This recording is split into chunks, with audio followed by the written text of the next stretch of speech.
Assalamualaikum warahmatullahi wabarakatuh. Perkenalkan, saya Suhardin, guru SMP Negeri 17 Kendari. Pada kesempatan ini, saya akan berbagi praktik baik dalam proses pembelajaran yang saya beri judul Diferensiasi Kompleks untuk Kurikulum Merdeka di Buletin Digital 17. Ada 4 hal yang akan dibahas dalam video ini. Yang pertama, sekilas tentang Buletin Digital 17. Yang kedua, P5 berdiferensiasi kreatif. Yang ketiga, diferensiasi sains berbasis kreativitas siswa. Dan yang keempat adalah peran Buletin 17 dalam belajar dan berbagi. Selamat mengikuti. Marilah menyimak sekilas beranda Buletin Digital 17 di SMP Negeri 17 Kendari. Perwajahan aplikasi ini tertaut dengan blog aktivitasku yang memuat berita pendidikan dan bahan ajar. Selain profil guru, terdapat link pendukung dalam menopang akses buletin bulanan ini. YouTube Guru memuat berbagai peristiwa sekolah dan bahan ajar yang bersifat audio-visual. Terdapat pula Instagram dan Facebook untuk meraih simpati peserta didik. Aksi nyata ini berfokus pada pengelolaan program yang berdampak pada murid, berbasis aset dan komunitas. Di beranda utama terdapat link buletin tahun ajaran sebelumnya serta terbitan untuk tahun ini. Edisi terbitan bulanan dan laman digital tersedia saat mengakses buletin. Inilah wadah choice, voice, dan ownership. Asesmen diagnostik sangat penting untuk memetakan bakat, minat, maupun kemampuan dasar yang dimiliki siswa. Marilah kita menyimak proyek penguatan profil pelajar Pancasila berdiferensiasi kreatif berikut. Tema yang dipilih pada kelas 8 tahun ini adalah gaya hidup berkelanjutan. Pada pertemuan pertama, siswa diarahkan untuk mampu menanamkan pemahaman dasar.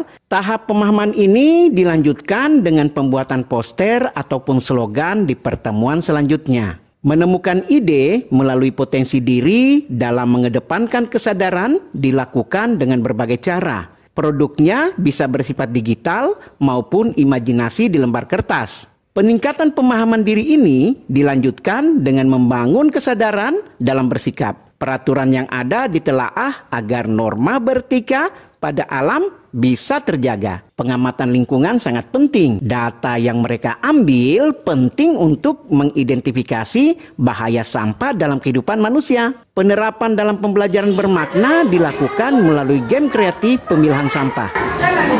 Di samping melatih kerjasama dan konsentrasi diri, siswa dituntut memahami konsep pemilahan sampah, mentaati peraturan untuk menentukan langkah selanjutnya. Memberikan pemahaman tentang pentingnya kolaborasi dalam menata hidup yang lebih nyaman. Ada yang bertindak sebagai juri dan pengamat.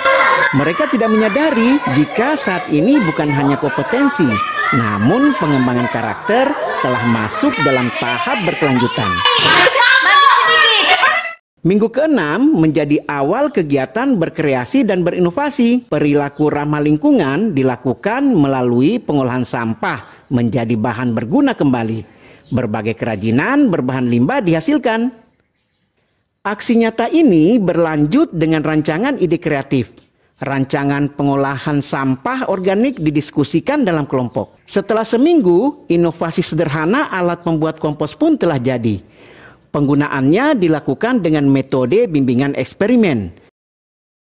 Mulai dari pencacahan, pengenceran pemicu kompos, pelapisan bahan organik, penyimpanan, hingga melakukan dokumentasi kegiatan. Memberdayakan diri dilakukan melalui bakat dan minat mereka dalam mencapai arah kegiatannya. Peran siswa harus kontekstual.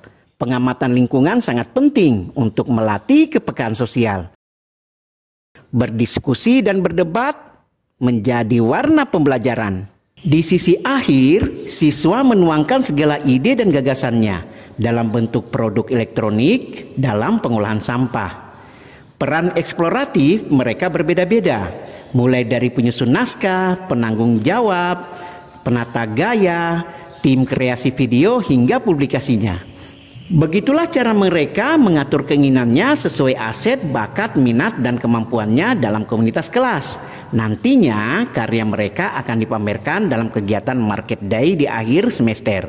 Inilah cara hidup yang ditanamkan untuk mengedepankan kesadaran dan pandangan jangka panjang secara holistik. Bagaimana diferensiasi pembelajaran dilakukan? Konten menjadi awal diferensiasinya. Berbagai link disiapkan dalam buletin ini. Tumbuhan lumut tidak seperti tumbuhan lain yang banyak kita jumpai. Besar sebagai penghasil sel kelamin betina, isinya bervariasi. Blog guru juga menyiapkan bahan ajar yang akan digunakan. Bentuknya pun beragam. Ada poster atau bahan bacaan. Setiap siswa bebas memilihnya dalam pembelajaran. Buku ajar menjadi sumber utama pembelajaran. Saat proses berlangsung, terdapat beberapa layanan yang diberikan. Tanya jawab dilakukan untuk berinteraksi secara terbatas. Berbeda dengan tutor sebaya tentunya, yang belajar secara mandiri untuk berdiskusi. Jika ada pertanyaan, sedikit penjelasan dilakukan untuk mengantar pemahaman mereka. Berbeda dengan kelompok yang memiliki tingkat pemahaman yang tidak tinggi. Bimbingan khusus dilakukan untuk mewujudkan keingintahuannya yang lebih jauh. Menyamakan persepsi mereka dilakukan melalui diskusi klasikal. Tanya jawab menjadi jembatan untuk mengarahkan pemahaman siswa agar tidak keliru. Melalui buletin digital ini, ada pula kegiatan proyek yang dimuat. Tujuannya untuk memberikan peluang bagi siswa lain belajar dari kelas yang berbeda. Pemuatannya dilakukan di akhir minggu. Dokumentasi kegiatan belajar terdapat di sisi lain buletin ini. Guru maupun orang tua dapat melihat proses kegiatan siswa di sekolah saat belajar. Ragam produk pembelajaran juga tersaji, ini salah satunya. Halo semua, selamat datang di Berpodcast. Berempat Podcast.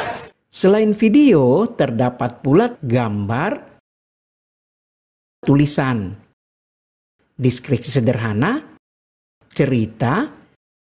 Siswa dapat memilih bentuk produk yang ingin dikembangkan, poster, atau produk digital lainnya. Tentunya berdasarkan aset serta minat dan bakat siswa itu sendiri. Blog yang dikirim Pak Suhardin isinya lebih ringkas dan mengambil inti materinya saja. Pak Suhardin itu mengajarnya asik dan menyenangkan. Pak Guru itu sangat asik. Saya sangat senang pada saat belajar IPA. Banyak hal yang bisa dipelajari. Saya bisa menggambar sesuai dengan keinginanku. Bercerita dan baik. Saya membuat poster. Kalau saya menggambar. Bagaimana media ini bisa berdaya guna? Menjaga eksistensinya dilakukan melalui kegiatan peremajaan. Festival Buletin 17 menjadi kegiatan ketiga untuk kesinambungan buletin tahun ini. Kompetisinya disesuaikan jenis rubrik yang tersedia. Hasilnya dipublikasikan secara mandiri. Link dimuat dalam edisi yang berjalan. Dewan jurinya berasal dari komunitas alumni. Kualitasnya masih tetap dipertahankan. Walaupun mereka memiliki profesi yang berbeda, namun kapasitasnya sebagai juara nasional menjadi modal untuk menilai karya adik-adiknya. Reportase, opini, berita, fotografer, poster digital, dan seni pilihan menjadi bahan tataran sekaligus lombanya. Sebenarnya aksi nyata ini bersifat mandiri. Pendanaan yang minim membuat pengelolaannya terus diupayakan untuk tetap bertahan sesuai dengan kondisinya. Namun, alumninya banyak yang mengukir prestasi di tingkat kota, provinsi, dan nasional.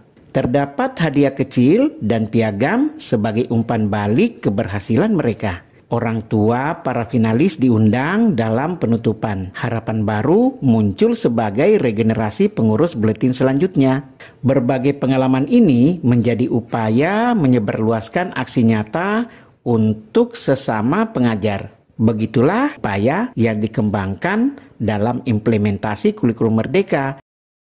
Satu kata untuk Pak Suhardin, inspirator. Pak Suhardin itu orangnya kreatif dan inovator.